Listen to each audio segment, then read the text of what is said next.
Hello again, everyone. I am back once again today in LYNE, and I have received a request to do at least set C and redo that in a walkthrough video. So I will go ahead and do that, and I'll probably go ahead and do set D as well. What I'm going to do today, again, if you would like to see this video just as a walkthrough, you are free to mute it and do so. During this video, while I'm doing set C, while I'm doing set C, I will be actually continuing the free-to-play discussion from last time regarding, and this time today I'll be going over specifically fully free-to-play games, continuing on that discussion. One of the things that you tend to find is that free-to-play games work very well with the mobile genre, more so than anything else for fully free-to-play. There are others that easily can work, but mostly you'll see that with the MOBAs, because they'll make it fully free-to-play, like League of Legends, like Dota 2, and then the paid content that you'll get is mostly cosmetic in nature. So skins, different things like that, where the money you put in doesn't necessarily have any outcome on the game itself, but is something where if you want to get some cosmetic upgrade or whatever, then you're free to do so, and it still doesn't make an impact on the game as a whole. Let's see. No.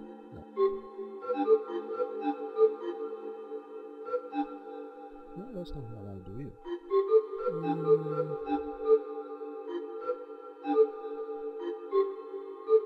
There we go.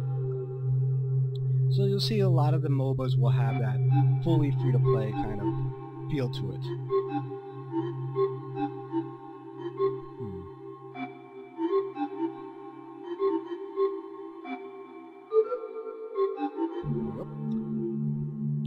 Contrasting, actually, in League of Legends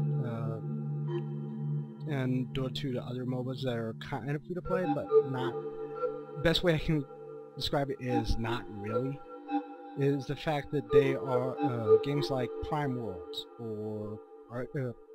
Prime Worlds is the biggest example of it. While even though the game itself is technically free-to-play, there's a lot of issues with the fact that most of the stuff you're going to need is very expensive in nature, so you're going to have to do a lot of either grinding it out, or even that's one of the games where that's one of the MOBAs I've seen more so than any other one, is the idea of needing to pay money in order to be able to play the game and enjoy it. And MOBAs really aren't that successful when they run that kind of business model, where you have to pay money in order to really get going into the game. One example of that is with a MOBA that's available on Steam, and it isn't exactly free to play. Well, I mean, it isn't exactly pay to play is the best way I can describe it, but it's not exactly free. It's not exactly completely good as a free to play MOBA either, because of the fact that what you're missing a lot of. What you're missing a lot of in the free-to-play environment for Archblade is the fact that you only give enough Meseta, which is their free currency, to unlock two characters right off the bat. Well, you're playing the game. There's no co-op feature. There's no beginner feature for players just starting out the game. So if you unlock two characters right off the bat that you're not necessarily as familiar with, and don't realize that they're not going to work out for you, and they're characters that aren't necessarily work for you, well, you've got to play hundreds upon hundreds of games just to be able to unlock a new character, which doesn't really work. I mean, it's not something that works, because, okay, if a player comes in, they play their first game, all of a sudden they're playing a champion that they're not comfortable, that they don't necessarily like or feel comfortable on. Well, they've got to play hundreds and hundreds of games before they're able to pick a champion that they like. So that doesn't really work from a MOBA standpoint, because you bring somebody new in, they get boned over by which champions they pick right off the bat, and then they don't come back because it would take them far too long to get characters they would actually like to play. So that's something you run into a couple times with different games. Whereas the problem is simply, even though it's free to play, you have to put money in it to really enjoy the game. Otherwise, you're pretty much kind of up a hill without up a creek without a paddle in terms of trying to play the game and really enjoy it, because it's just not going to happen.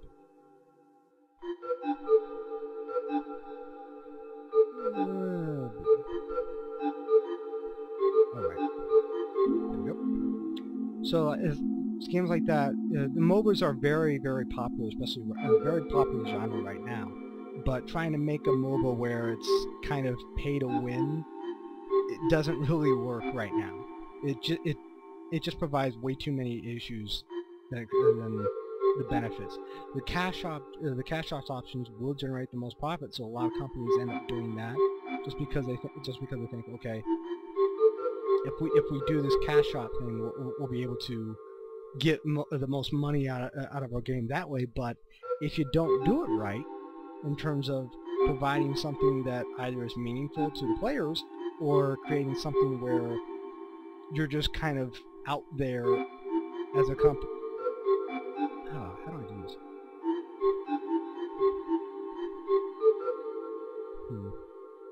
We're just kind of out there as a company that's providing something that people don't necessarily want as much, then you're not going to be successful in what you want to do, what you want to do there.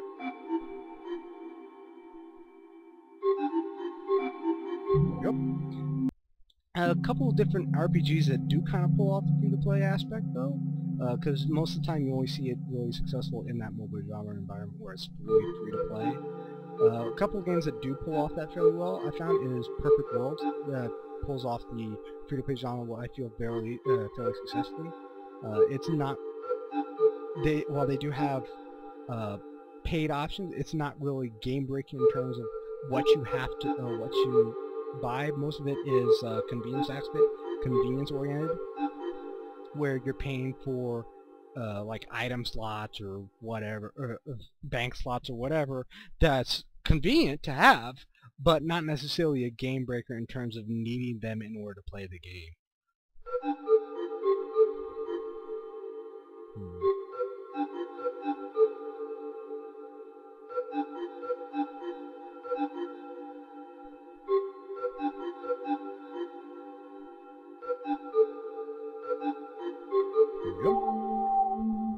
So Perfect World is one that pulls it off very well. Guild Wars 2 kind of falls under that area, even though it's not actually a free-to-play game. It does have a cash shop, but one thing's very nice with the Guild Wars 2 cash shop, with how they run that particular setup, is the fact that again, whatever's in the cash shop is specifically and very specifically non-game breaking in terms of the fact that you don't really need it to enjoy the game, but it is there as a benefit if you would like to spend additional money on top of what you paid for the game in the first place. So, for example, there you can buy additional character slots in Guild Wars 2. So it's not quite where you need this content and you need to pay for this content in order to be able to play the game effectively.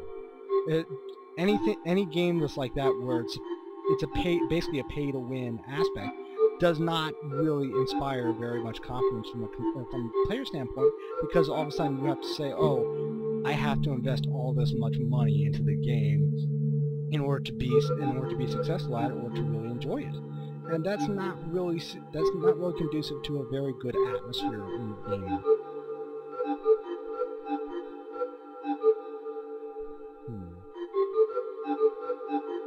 So, because what was I going to say?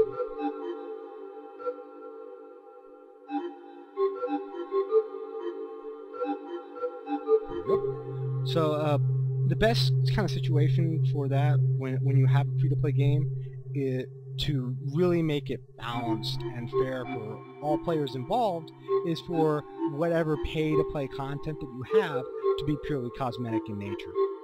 And while doing that can be difficult though for companies, because if your game's not big enough, you're not necessarily gonna be able to support a game of that nature if you don't have a big enough fan base or a pool to draw from in order to get people interested in your game. So that's something that people that companies like that run into a lot, because League of Legends is very, very successful in that aspect, where all the content, most of the paid content is free. For most of the content you can buy through the cash shop, you can either get just by playing the game, or it's simply cosmetic in nature. And games that have that, where the paid content is purely cosmetic, from the fact that you don't need it in order to win, you don't need it to be powerful, but it's just there if you would like to spend money to support the game, and if you would like to have different things like champion skins or whatever. So that's, to me, that's really how a free-to-play game should be defined, is by being able to not having to put money into it just to be successful at playing the game, but rather put money into it because you enjoy the game and you want to support the developers and support more, and basically have the cash ops options be something that people are not obligated to use, but rather can use it as at their own leisure as they see fit, in order to support whatever game they feel like. Because when you have that kind of mentality of, oh, I have to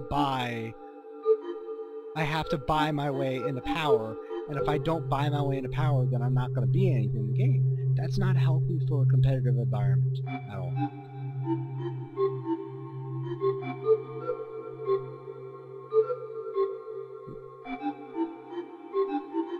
I need to go. Maybe if I go like that.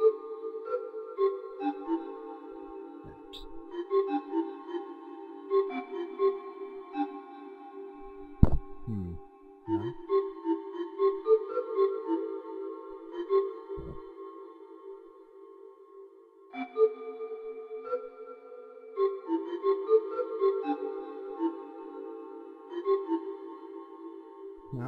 No.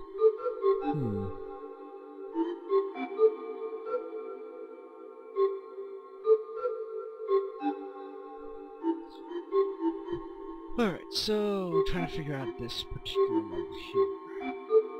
If I go like that, I think I have to somehow bring that in a diagonal like there.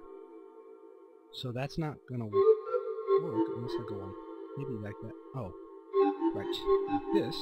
And even though it's interesting, because even though I've played these levels before, I don't necessarily have them memorized in terms of reading what the exact solutions are, so it's kind of like playing it all over again. Anyways, there's a set C for you. That's a quick walkthrough. Again, just reiterating on the fact that what I talked over during that playthrough is that ideally with the free-to-play games you want your paid content to be purely cosmetic, but unfortunately in this world that doesn't necessarily support all the games like a League of Legends would. But there you go, there's set C, the walkthrough there, and I will be doing set D walkthrough shortly.